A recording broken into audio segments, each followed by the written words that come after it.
નમસ્કાર. એડવોકેટ સુભાષ ઠક્કરના તમામ નગરજનોને વંદન. મિત્રો, લોકશાહીનું પર્વ એટલે કે ચૂંટણી અને મતદાન તારીખ 26/4/26 રવિવારના રોજ છે. આપણે સૌ હર્ષોલ્લાસથી એ ઉત્સવને મનાવીએ, વધુમાં વધુ સંખ્યામાં મતદાન કરીએ. આ વખતે જે કોઈ નવા વોટર્સ છે, જે કોઈ પ્રથમ વખત મતદાન કરે છે, એમને મારી ખૂબ ખૂબ શુભકામનાઓ. કોઈ પણ પ્રકારની લોભ લાલચ કે ધમકીમાં આવ્યા વગર આપણે એવા ઉમેદવારોનું ચયન કરીએ જે સતત લોકહિતની વૃત્તિને વરેલા હોય, લોકોની વચ્ચે રહેતા હોય.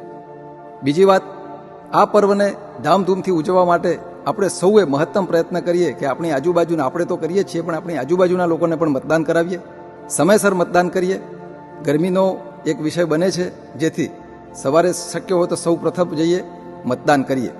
બીજી વાત, જે કોઈ લોકો આપણી આજુબાજુમાં મતદાન કરવા માટે એમને કોઈ અગવડ પડતી હોય તો એમને પણ સાથે લઈ જઈએ. એમના નંબરિંગ છે એ પણ એમને ત્યાં આપીએ અને એમને સાથે રહીને મતદાન કરાવીએ. જે ઉંમરવાળા છે, જેમને થોડી સમજણ ઓછી છે, તો એવા લોકોની મદદ કરવા સતત તત્પર રહીએ. આપણે સૌ આ લોકશાહીનું પર્વ છે એ સાથે મળીને મનાવીએ ઉત્સવને.